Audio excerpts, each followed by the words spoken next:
Thank you. As ever in life, the warm-up act can be better than the show itself. So if you've enjoyed the music, stick around. We'll have another great number at the end of the hour. But between now and then, I wanted to say, welcome to a conversation that is, I hope, exactly like the kind of conversation you might find in a newsroom. One that gets at one of the most interesting, if sometimes awkward subjects in news and politics today. I'm James Harding. I'm the editor and co-founder of Tortoise. And tonight we're going to talk about Carrie Symonds. What does she think? And just to frame it, I suppose I should say that over Christmas, I was reading the Obama book, The Promised Land. And if you've read that book, or if you've read Michelle Obama's book, Becoming, I don't know about you, but one of the things that's most intriguing to me about it is the nature of the relationship, the way he talks about Michelle, Michelle talks about him, and the influence or the priorities or the pressures that are played out in a relationship that's at the heart of such power. One of the curious things about the UK, of course, is that we don't have an official First Lady, but nonetheless, those private relationships clearly have, or maybe they don't, clearly, to my mind, they have consequences, reverberations in what happens in public, certainly in the behavior of the Prime Minister.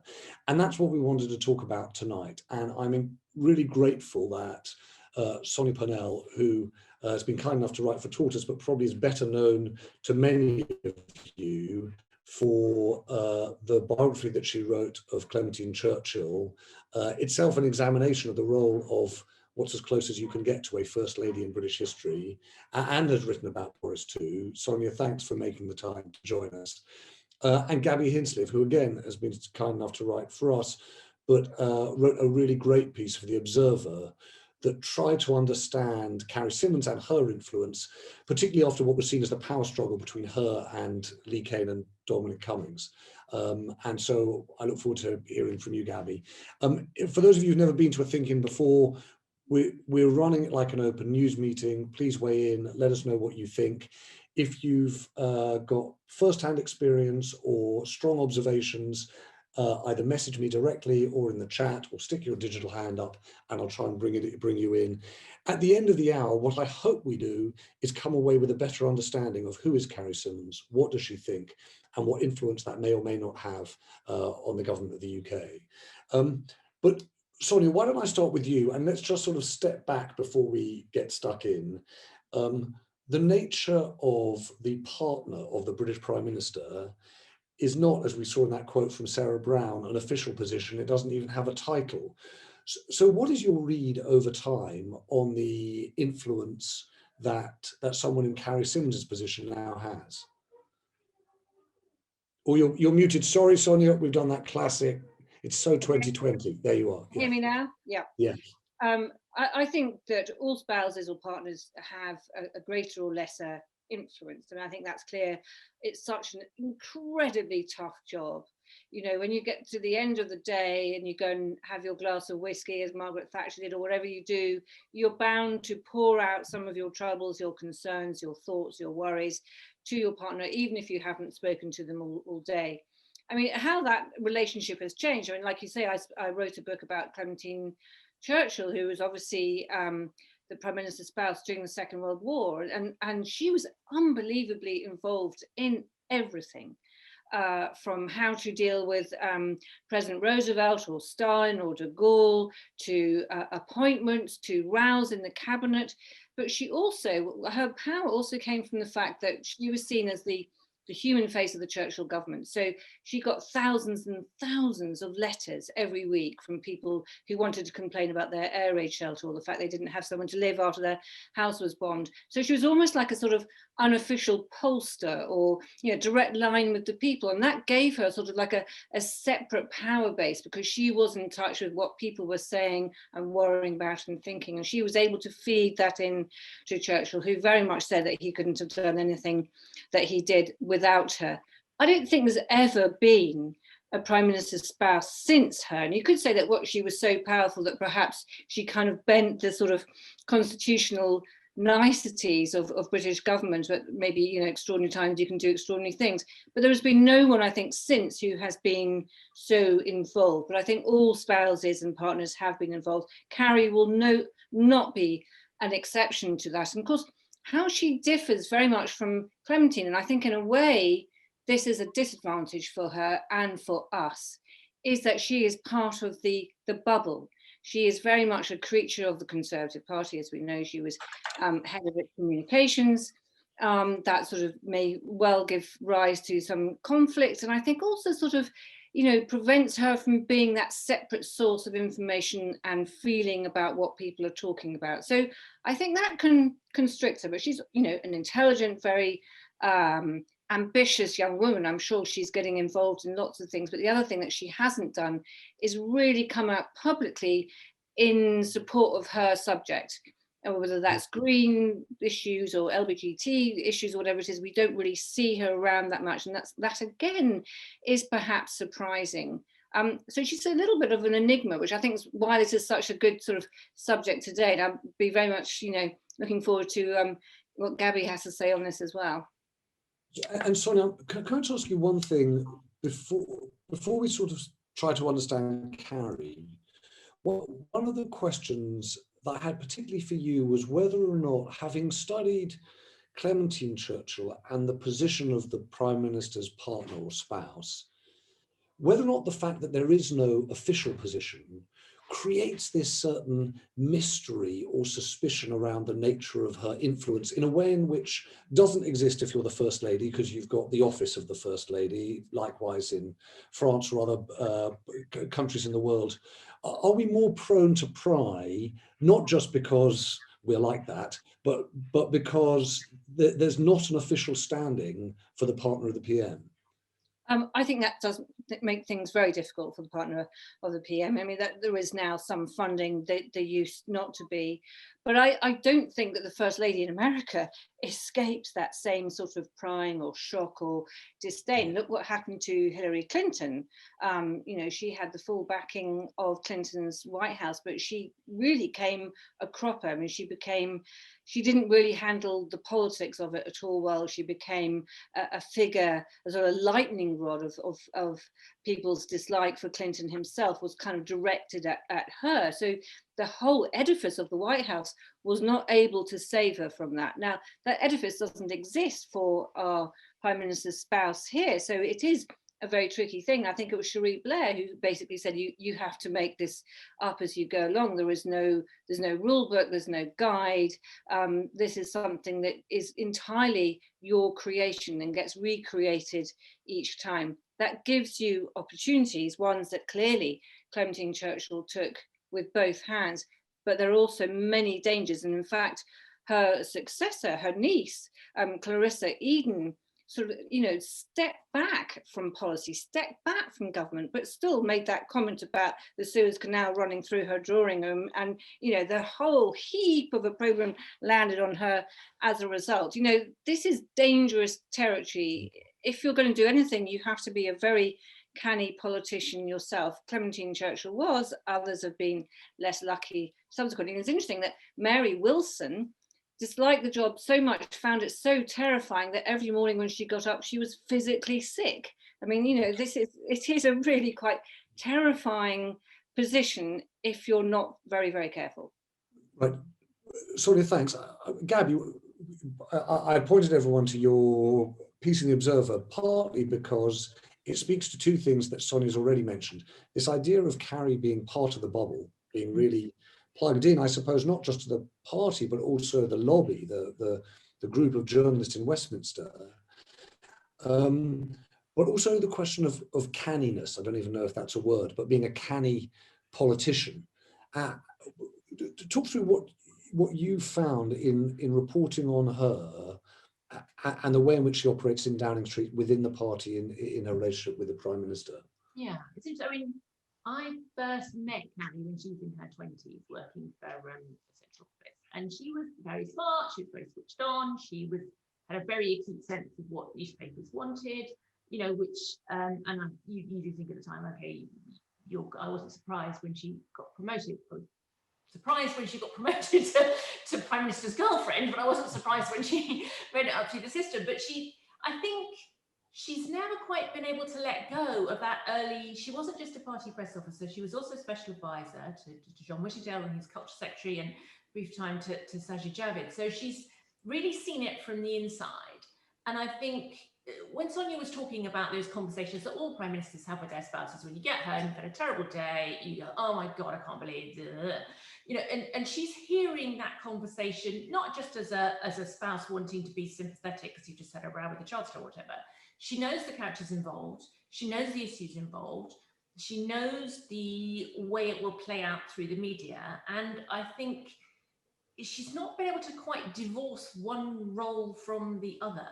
And so you've seen, it must be difficult when you know, or you have an idea yourself how things should work out or could work out, or you have an idea about how the personnel involved should be dealt with or whatever. It must be hard to stand back from it.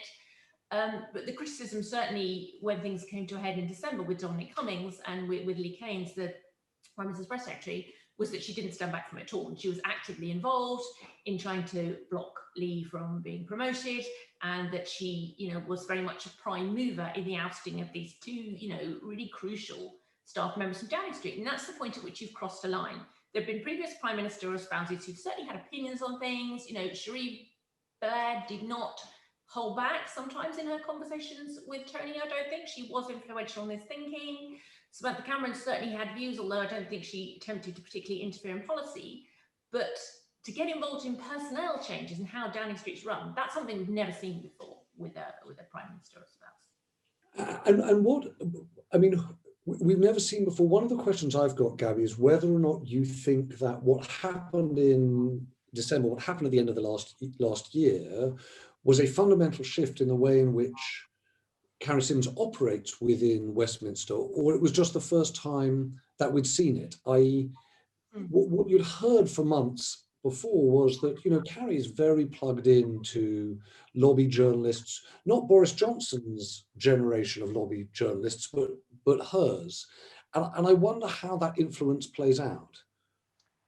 I think last December was the first time it had happened so obviously. Before then, there'd been lots of stories. You'd get policy stories, you know, you'd get a sort of, oh, the reason this white paper's been blocked or this hasn't happened or whatever is because Carrie doesn't like it, was Carrie's had a word with Boris. And sometimes I think those were exaggerated. It's very easy for cabinet ministers to want to have someone to blame when things haven't gone the way you want. It's much easier to accept that the Prime Minister's girlfriend has stepped in and that your green paper wasn't very good.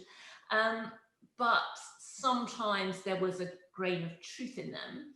And then you sort of come to this, it all does come to a head in December. But what you're seeing is a process that has been ongoing for months. And as you say, she did have her own relationships with journalists. You know, she knew people pretty better than your average press officer would, because her partner before Boris Johnson was also a lobby journalist. So she had socialized with, you know, and mixed with journalists in a different way than you normally would as a special advisor. And it's hard, I think, to let go of those relationships or not be, you know, everyone had her number. People knew her in a different way than any of us knew Sarah Brown or knew Samantha Cameron, you know, who could very much be aloof from that. And she also think it's critical that she didn't have another job. I mean, because she spent most of last year on maternity leave and in the middle of lockdown. She never had anywhere else to go. Samantha Cameron had a job to go to every day. Cherie Blair went off to Chambers. You know, this was all she had essentially as a professional milieu, and I think that leads you to become more involved in it. I'm going to. There's a really interesting thing as you're talking, Gaby, in the chat about people sort of inching towards the sort of the truth of their relationship, right? And there's no point sort of ducking that. Well, that's one of the questions that I think informs the way in which she behaves, he behaves, the public perceive them. But I just want to stick for a moment with this question about influence inside the lobby amongst Westminster journalists. And Sonia, just go back to you if I might for a second. You talked about Clementine Churchill as having a sort of finger on the pulse, about being the public pollster. The stories that you hear about Carrie Symonds is exactly as Gaby said, having been John Whittingdale's SPAD, having done that temporarily for Sajid Javid, having had a relationship with a former journalist or a journalist in Westminster, that she's very plugged in. Someone said to me, for example, that she's got an Instagram group that's private, but lots of journalists are in on it. And I wonder what that means, not just for the way she manages her communications externally, but also what she understands about the way stories and politics will play. Well, I do think that there is therefore, too much obsession with how things are played in the next day's headlines or that evening's headlines, and that is part of the curse of this government. It's so sort of short term. We don't look at the big issues. We don't look medium to long term. And I think that is very much part of it. But I hope this is sort of an illustration, really, of the kind of prime minister's spouse or partner that we have. I wrote like Gaby, I've written a couple of pieces about Carrie Symonds in the past, and the first one, something happened which had never happened to me before in my many years as a journalist, which is while I was researching it and talking to various people, and people were pleasantly helpful, and that was great, and I got a great insight. But then, I thought, right, I've spoken to a lot of people now, I feel like I've got a good idea, I'm going to start writing this thing. What's never happened before in my career as a journalist is then I started getting lots and lots of calls. I hear you writing about Carrie. Can I be helpful? Let me tell you about how marvellous she is at this. Let me tell you about how marvellous she is at that. And there were about 10 people who I'd never heard of, and certainly had tried to get hold of, who were trying to get hold of me. And I thought, my goodness, what an operation this is. This is actually really impressive. I've never seen this before. And, she is very, very astute about her own public persona. But as I say, I do worry, therefore, that is more important than real policy. And I think where we've gone wrong with this government again is about the headline that night on the news rather than actually doing the right thing. So I think that those conversations, whenever they're taking place at midnight or 6 o'clock in the morning, whatever it is, I think what we learn really is that they're probably very much about presentation rather than sort of the deeper nitty gritty. And I think, that is a shame, and that perhaps if she was a little bit more out of the bubble, she could be relaying things back into the centre of government. I mean, if you talk about Cherie Blair, of course, when, she was going to chambers every day, as Gaby says, and occasionally she would take a case against the government, if my memory serves me correctly, when she was able to feed in an alternative point of view. And I feel that this is very much missing here. And I think the fact that she hasn't got a job to go to is actually, and Gaby's quite right to point out, obviously she's been on maternity leave, it's not her fault, but that it would be great if she could go back out into the real world, the outside world, whatever's going on outside Downing Street, because I think, there is a bit of a bunker mentality, and that has given rise to some of the mistakes that we've seen being made, and that it would be really good if, and that's where Prime Minister's spouse can be so useful, is to feed in real world issues, real world views into the centre. I'm going to start bringing some people in. I want to bring in Evil Gabber, if I might, and I'm interested in the conversation too that Lauren Woodhead and Tom Goulding are having. I'd like to bring those in too. But Gaby, can you just help us? There's a certain awkwardness here that is really interesting to me, right? Which is everyone saying, we're not bothered, they're married, they're not married, that doesn't make any difference. We're a thoroughly modern country that's, not passing comment.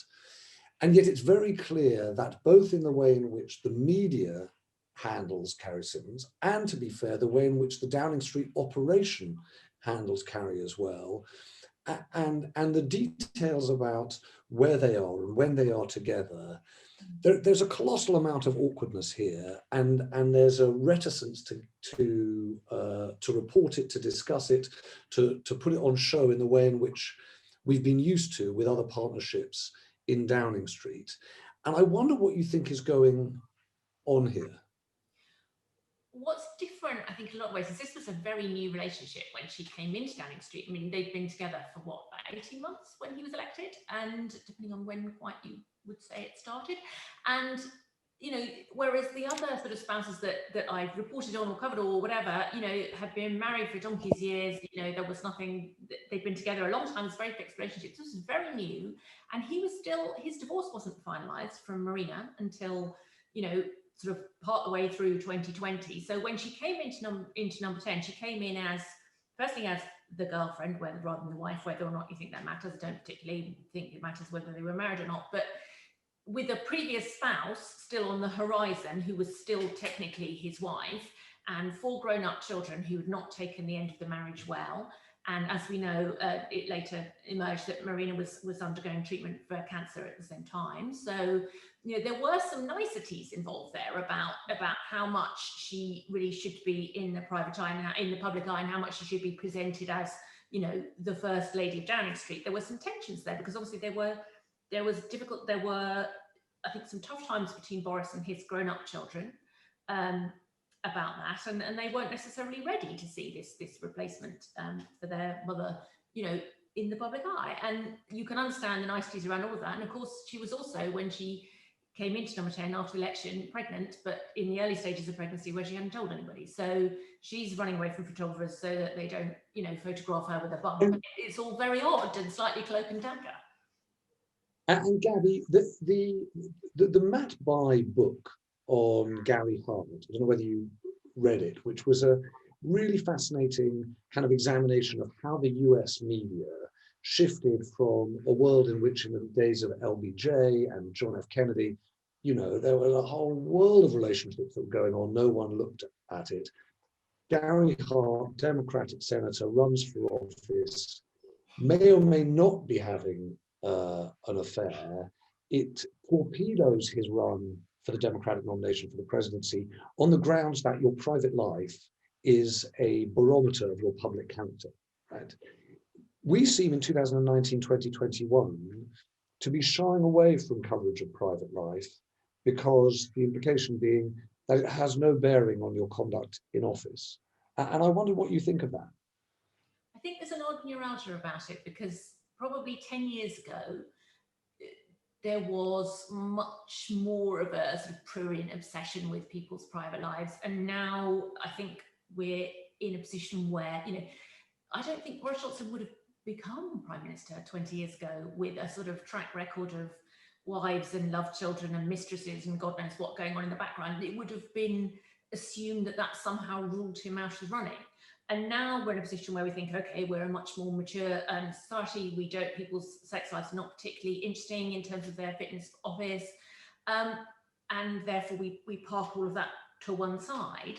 And yet somehow it keeps coming back, it keeps coming back to haunt him, and continues to be part of the discussion. It is part of the way people feel about Boris Johnson. His sort of romantic history is part of that. It's inescapably part of that, I think. Well, because it marries with this idea of a carelessness in Boris's behaviour in government as well. This tendency to sort of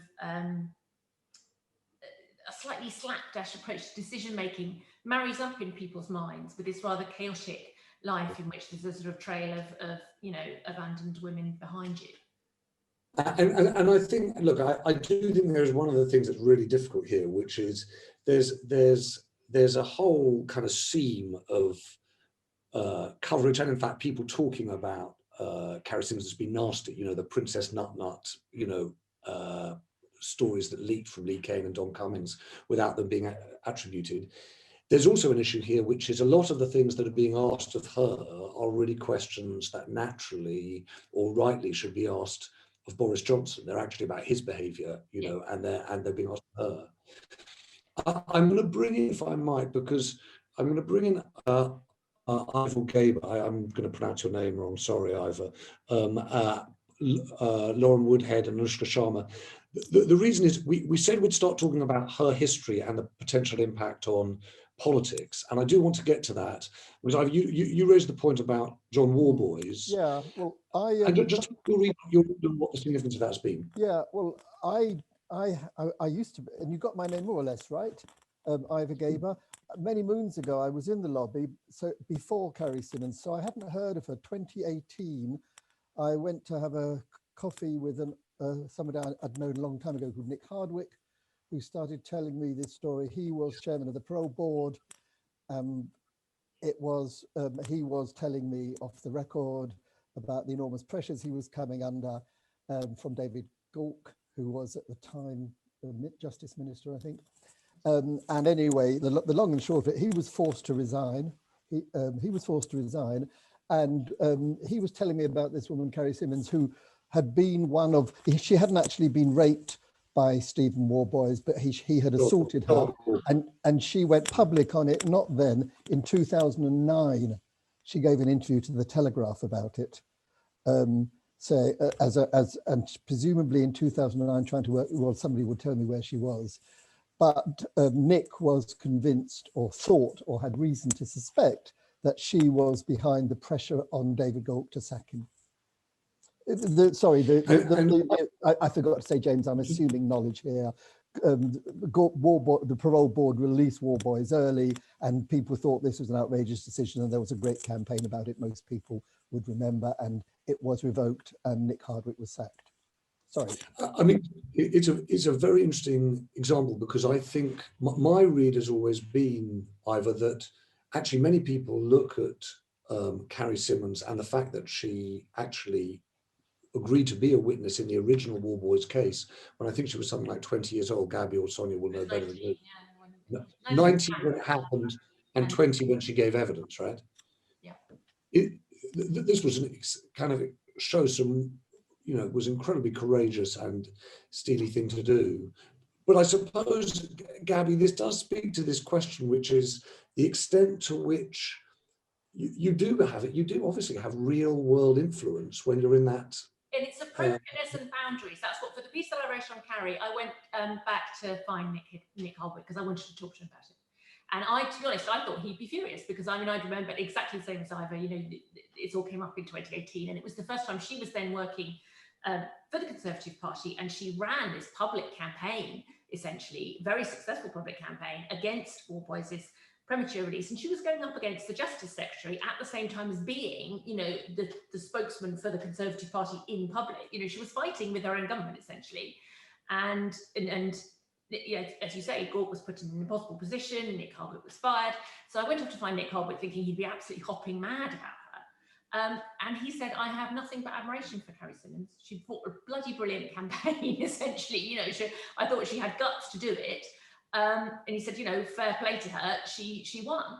But he said, and this was a critical thing, she should be out in the open about it. If she's going to be someone who has almost executive power, because the worst thing was almost, the dodgy thing was almost not so much the decision with Warboys, it was when the government first came in, one of the first things they did, Boris Johnson's administration, was publish legislation sort of basically making the premature release of murderers and rapists less easy. And it was sold as this is a development from the Warboys case. This is what the Warboys case has taught us, this lesson.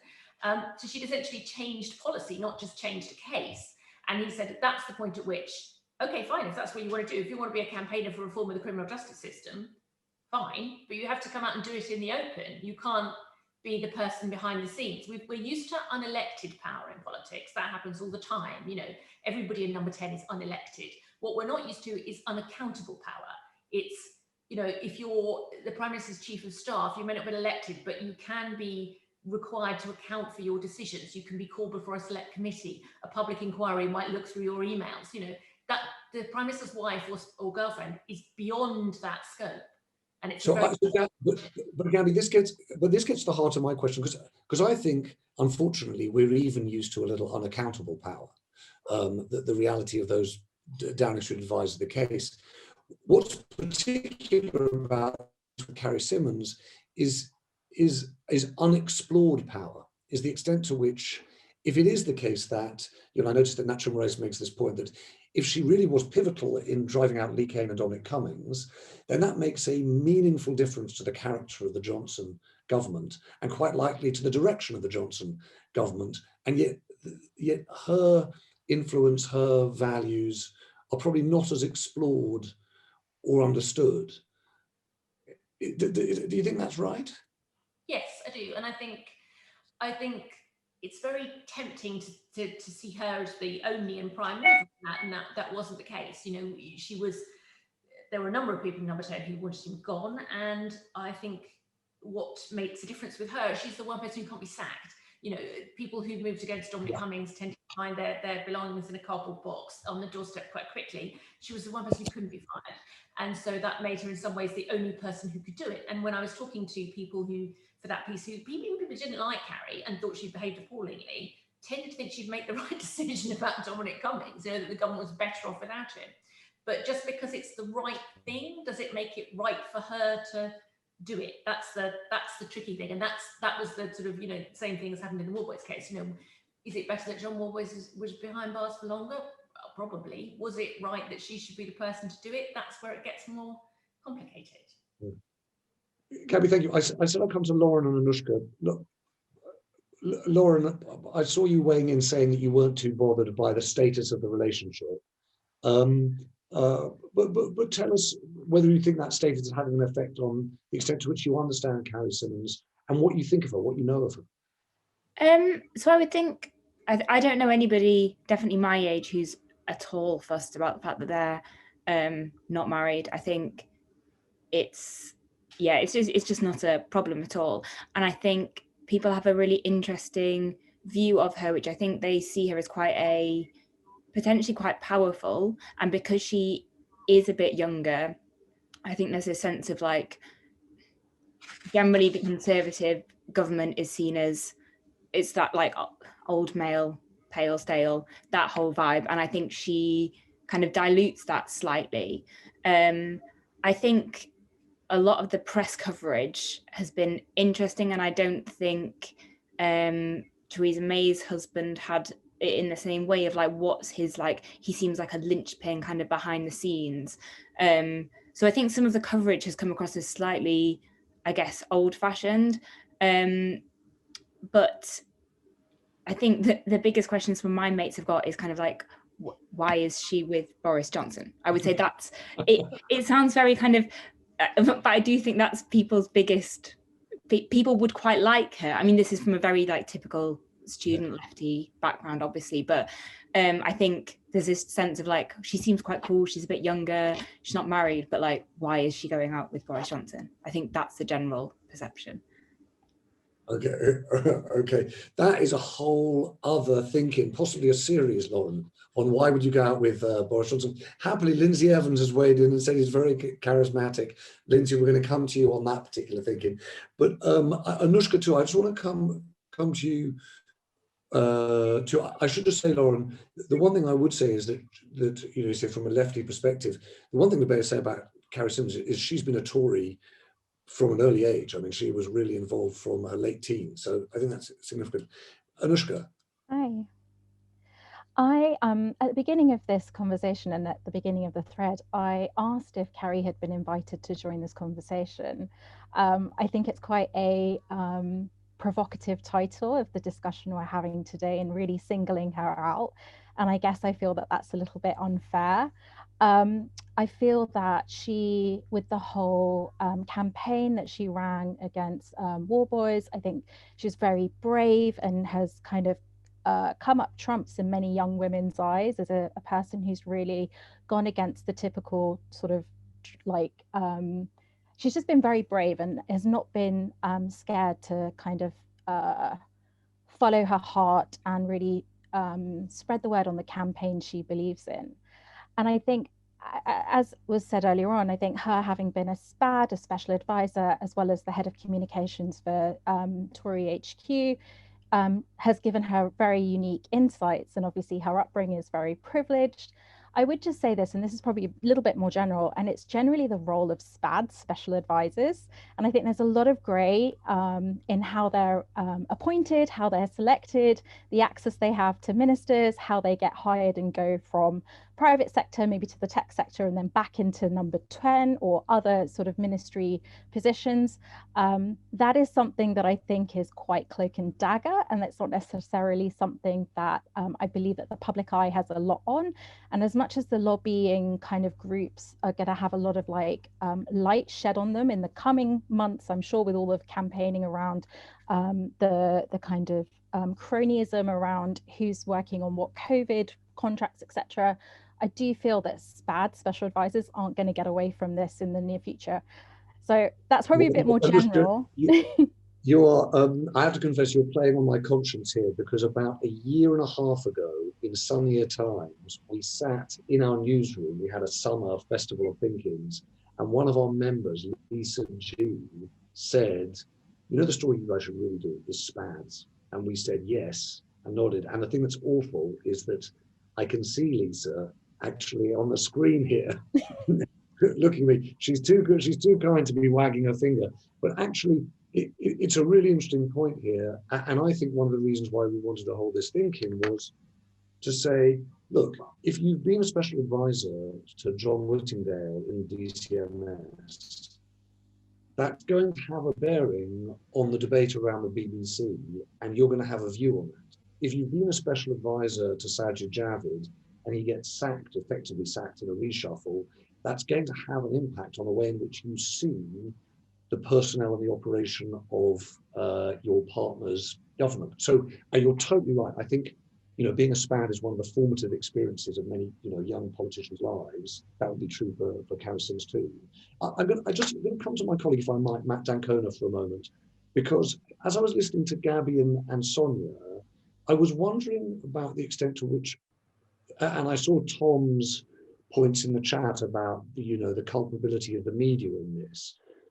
I was wondering, Matt, what you thought about the extent to which the press was seen to be often very cruel to Cherie Blair, and that in the aftermath of the Blair years, and partly with Sarah Brown and to a good extent with Sam Cameron, there was a recalibration of the way in which the press thought about thinking about reporting on the partner of the Prime Minister, and whether you think something's changed or whether you think that might swing back.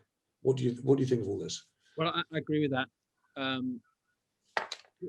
There are no hard and fast rules in this, really, and I think that you can trace the kind of template back to a long way back, actually, to the aftermath of John Major's Back to Basics campaign in the 90s, sort of 1993, where he was trying to moralize the Conservative Party, and of course it was a complete disaster.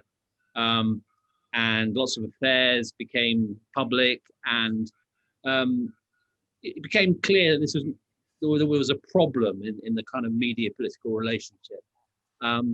Scroll forward to 1998, and Peter Mandelson was outed on Newsnight by Matthew Paris, and there was a general sense after that that there had to be a new settlement, if you like, that politicians' private lives should be separate from their fitness for office, unless there was a sort of rank hypocrisy involved. And that kind of held together for a while. I think the point you make about the recoil from some of the media treatment of Cherie Blair is absolutely right. I think there's also a specific issue about Boris Johnson, which is that he is a populist leader, and he has made his claim to office based on a kind of personality, a character, rather than his credentials as a policymaker or a statesman or a person of office. He's a personality. Therefore, it's very hard to distinguish his political self from his private self. They go together. I mean, charisma is all he is, and so the person who's, as it were, the main person in his private life is by definition kind of dragged by gravitational pull into that story. It's very hard not to include them. And of course, Carrie, being of a different generation, being herself very savvy and quite animated about political issues and able, as has been said, to operate inside the media political complex on her own devices, has made that, all the more an issue. I don't think, my honest answer, I don't think the media has decided yet quite how to handle it, because we've never had a situation, there's no precedent for this. They're not a traditional couple of the same age, with kids who are growing up, they have a newborn child. Oftentimes we know she's done lockdown with her mother rather than in number 10, and that's probably quite reasonable, because lockdown with an infant in number 10 must be pretty hardcore. Yes. But I think we're learning as we go, and I don't think there's a pat answer for this, actually. I mean, my sort of instincts are always against revealing too much about a politician's private life, but I do recognise that in this case, it's very hard to see where the partition is. And I'm gonna, Matt, I think you're right. I think the thing that's difficult about this, or the suspicion I've got, is there's a traditional way that people talk about the relationship the partner has with the PM, and it's sort of trying to join the dots on policy. One of the things, obviously, that's critical right now is that the way we individually live our lives, i.e. in lockdown, which rules we observe and how we observe them, is real politics. Yes. And so the thing that's really complicated here is people have at least either an excuse or an argument for looking at the way in which they live their lives, because it's pertinent to the way in which we're being expected to live our lives. And so I suppose there's an element of that sooner or later will come to play. So true. I mean, look at the astonishing extent to which the Dominic Cummings affair bit through to the public consciousness. I mean, it was a senior government advisor, but it was about a senior government advisor's conduct with his family.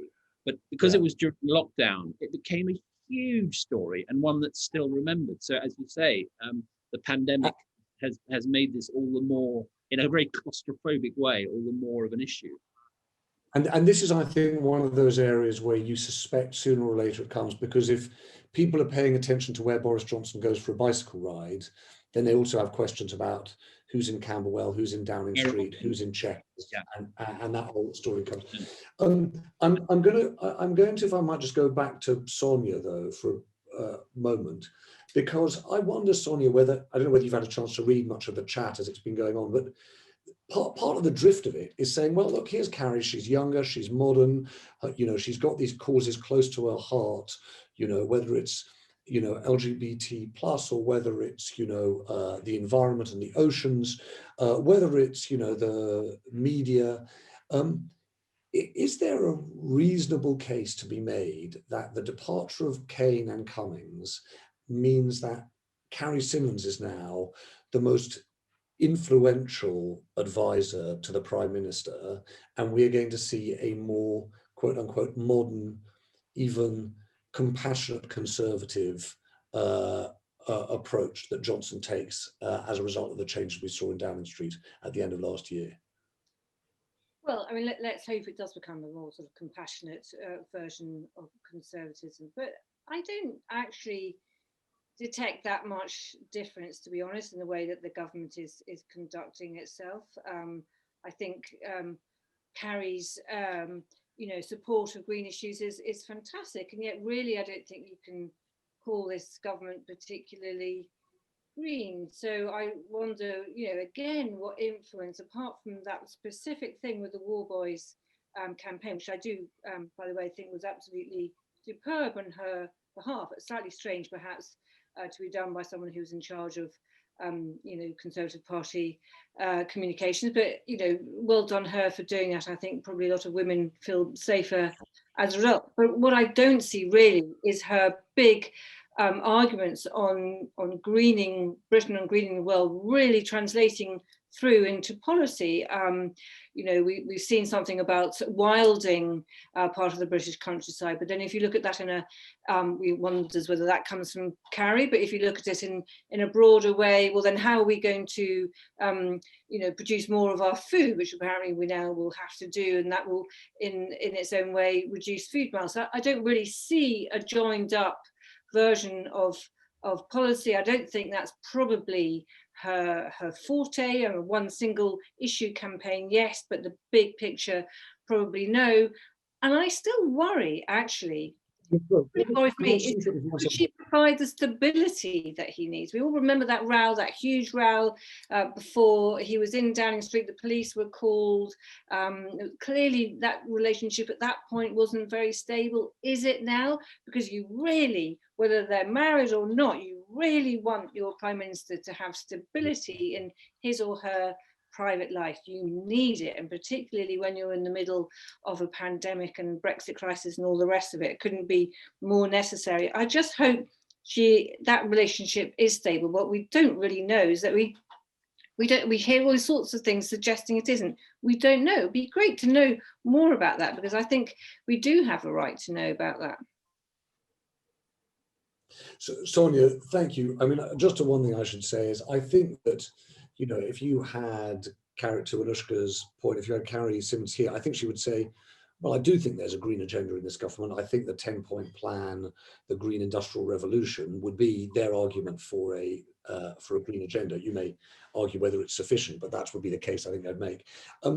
Gaby, before I come to you, I just want to bring in my colleague Kerry Thomas, because Kerry, I'm interested in what you make of this. Those of you who don't know, Kerry Thomas is also, like Matt Dancona, is a partner and editor here at Tortoise, and was the editor of the Today programme for years before he joined us here. And I just wonder, Kerry, what's your read on the two elements of this, the way in which we, as a country, have come to understand Carrie Symonds and the extent to which you think she does have influence on Johnson? I mean, I think the fascinating thing is that we can't.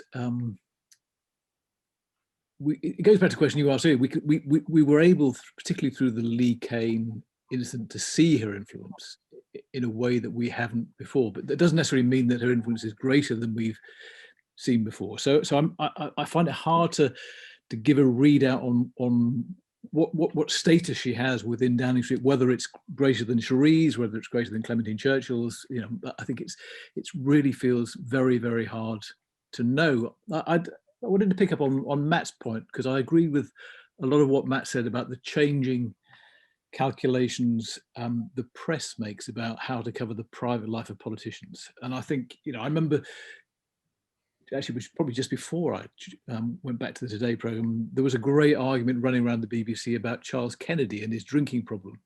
And, you know, a thing like that, which you might have thought was a completely obviously relevant thing to know about a leading politician.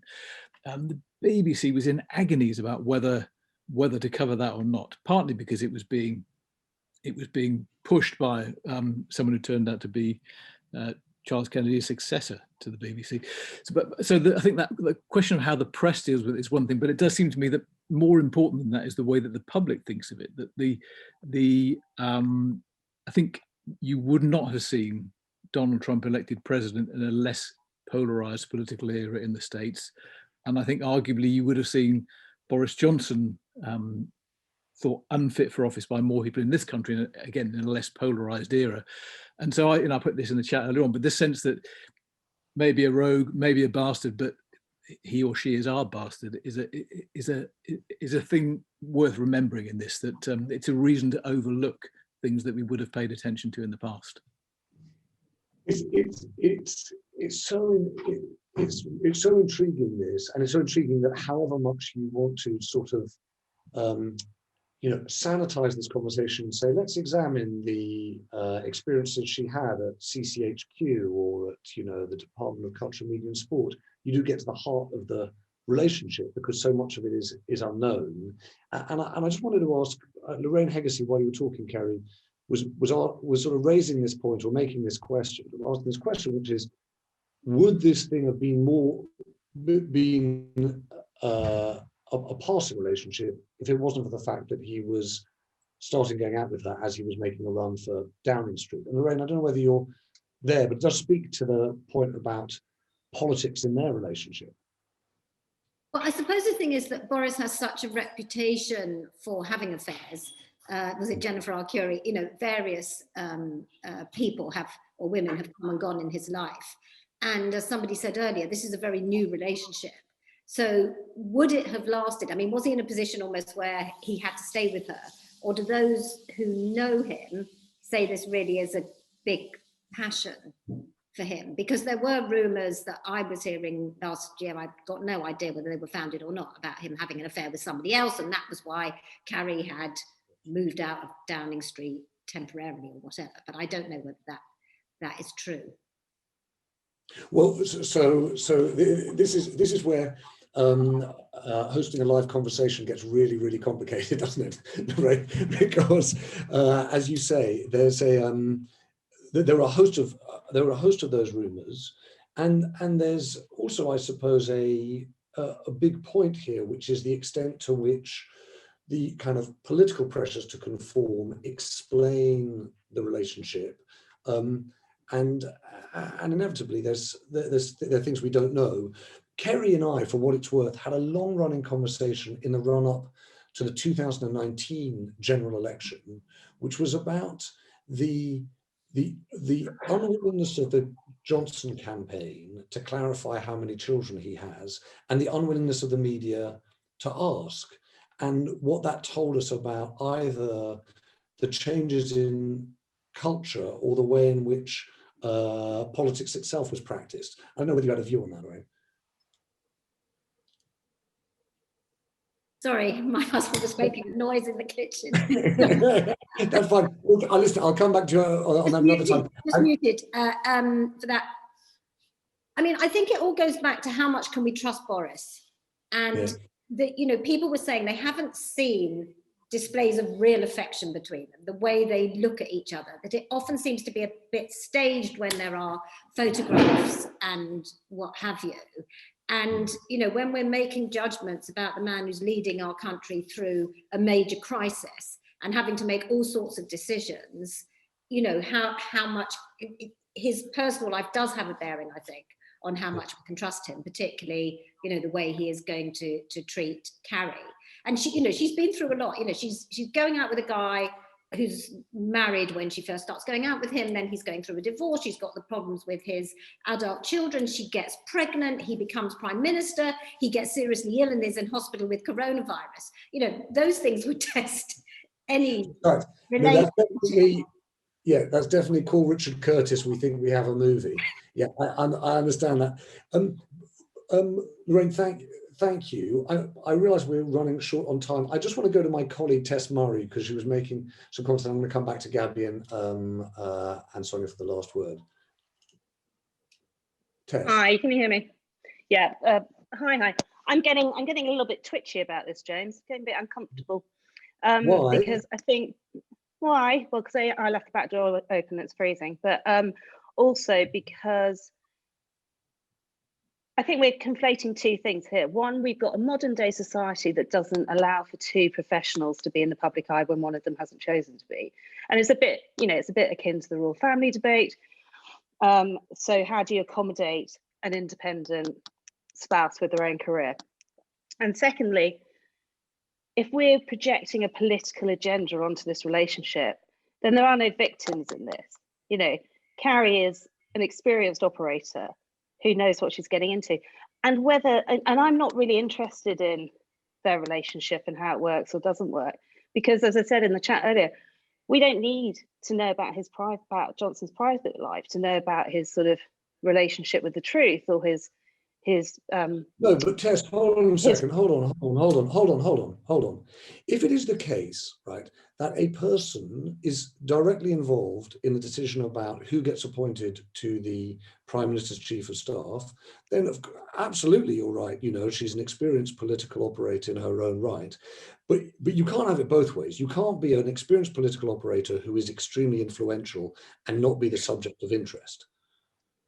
Sure, but what I'm saying is this, we've got this challenge, which is unless you make that role official or unofficial, it's always going to be the case that there'll be influence. But why don't we bring it into the light? Why don't we set some rules and parameters around what the role of a spouse is in a political environment? They do it in the States. Why aren't we actually examining this? Because we're talking about life here. The problem is it's so complicated, isn't it? You're talking about the nature of someone's relationship. It's really hard to calibrate, but it is significant, isn't it? Yeah, but we knew all this, James, when he was elected. Everybody knew about his history and his behaviour and his his switching and his allegiance changing. So no, sorry, hold on a second. Sorry, I said earlier on that some of the issues here are the questions that sometimes attend on Carrie are actually the ones that should be directed at Boris Johnson. Right? So I totally get that point, which is let's not try and read into their relationship what we're actually trying to say about Boris Johnson's infidelities and past. Right? What does seem to be relevant though is, you know, who is she? What does she think? How does she operate? And the influence she has within Downing Street, not least because I still come back to this question: who is there who wields greater influence on the Prime Minister today than Carrie Symonds, and not just personally, politically too? Yeah, no, I get it. I totally get it. But I think what, you know, like I said in the chat, we're in a world where traditional roles like, you know, the spouse of an FCO employee was expected to do half the job, but you can't recruit now for the FCO because people have their own careers and aren't prepared to sort of trail behind a spouse. And we're sort of seeing the same thing in politics. How do you manage two people with independent lives and careers? And if there's a sphere of influence that is being entered into by a spouse, how do we handle that? The point about accountability of power, we're not dismissing the fact she does have power, but where's the accountability and where are the structures to manage that? But do you think, but isn't that, yeah, I mean, now you've got into a massive question, which is how do you measure accountability, and how do you acknowledge the inputs that people make in their partner's life and work? Yeah, I mean, my influence on the car insurance industry was unparalleled, James. All right, listen, I'm going to give the last word to Gaby, not least because unfortunately we've lost Sonia, who's I think internet packed up on her. All right, so Gaby, I'm sorry, I'm going to ask you to do to try and make sense of this at the end. Yeah, exactly. I mean, this is like one of the great hospital passes. So how do we step back and sort of make sense of this, respecting their relationship, but understanding the role that she plays in, let's start with number 10. I think firstly, you have to separate the things that are enormously interesting and which we all love gossiping about, such as the state of their relationship, from the things that are actually of public interest, which is the state of her relationship as it pertains to politics. So not just, who do we think they would have split up if it hadn't been for number 10, and a bit more, where can you identify her input and how much difference does it make? Because that is a question that's been asked about advisors and influences and gurus and whatever you want to call them. You know, there's sort of people washing around politicians since time immemorial. We all want to know where the ideas come from and to trace the evolution of a politician's thinking and their development as a person. So that is absolutely relevant. I think there is, I was very struck by something, I can't remember who, sorry, said in the chat, which is people are only as influential as the influenced person allows them to be. And sometimes by talking about what Carrie tries to do, or her clear instinct to get involved, you're letting Boris off the hook. You know, he doesn't have to listen to what she says. He doesn't have to do what she says. You know, the person who does the influencing attracts, in some ways, the notoriety for doing it. But Boris is a prime minister more than any prime minister I think I've ever covered, who thinks whatever the last person to him said, that's what's in his head. And that's what he's much more easily pushed between. You know, one person says something in his ear and he agrees with them, and then he agrees with the next person who says exactly the same. And I think it's Boris's ability to be influenced and his lack of a sort of messianic driving vision, which creates a role for someone in his life to do this. And perhaps, you know, picking on her for doing it is only half the story. And it also sometimes denies agency to other people. I mean, I remember when I was researching this piece, you know, I'd hear a few things. Oh, you know, it's Carrie. It's the reason that the rules are kinder to new mothers in this lockdown is because of Carrie. You know, she's persuaded them to do that. So you go away and you dig into it and actually find there's a trail of meetings between female MPs, backbench female Tory MPs, and female Tory ministers who've been in, done the lobbying, changed the rules.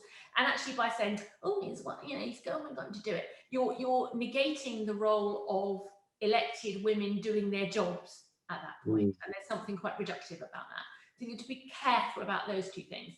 But I think it's going to be, you know, it's eternally fascinating, this question. It's been fascinating in every prime minister I've covered, and it's not going to get any less fascinating.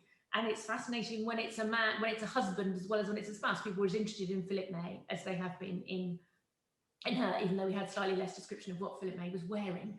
But you know, everyone's fascinated to see how Kamala Harris's husband deals with being the first, second gentleman, or whatever it is called. You know, I think it remains intrinsically interesting in the same way as all of us know. If you've, you know, whenever there's someone you know through work and you meet their spouse and you see them in a social setting and you suddenly think, oh God, I didn't realize that about you. Or, you know, it shows you a different side to someone. You think of them in a different light than you would have otherwise. And I think that's all that's happening often with our fascination. And that's, and Gaby, I completely agree. I suppose that speaks to Tess's last point, is that it's both incredibly significant and impossible to categorize, you know, that interaction. I've run over time, as you say. It's endlessly fascinating, and I certainly could have listened more and heard more about this subject to try and understand it better. I'll just take away three things that I hadn't thought enough about. One is the prompt from Anushka and the reminder from Lisa G that we owe tortoise members a look at SPADs. It's still a subject of real interest. The second thing is that I find myself, the more I listen to this subject, the more convinced I was that it's hard to hear as someone who's probably as constant and significant an influence now on the Prime Minister. And I suspect that in 10 years' time, when we look back and we read the histories of this premiership, the influence of Carrie Symonds is going to, and the significance she plays in a host of ways, is going to be a big thread in the story. And if anything, it feels underexplored at the moment and will become more significant in time. The one thing that I was really struck listening to this was the generational element of this. Partly generational in the media, but partly generational in terms of her network and her connections through the media, through the Conservative Party, through the parliamentary party as well, and through the world of campaigning. And that, I suspect, will have an impact too. Thank you. It's been a completely fascinating hour. Apologies that we lost Sonia Purnell, but do go and read her book on Clementine Churchill. Thank you to Gaby Hinsliff, as ever. Gaby, it was really great to hear from you. And thank you, everyone, for joining us as ever. Have a very good evening.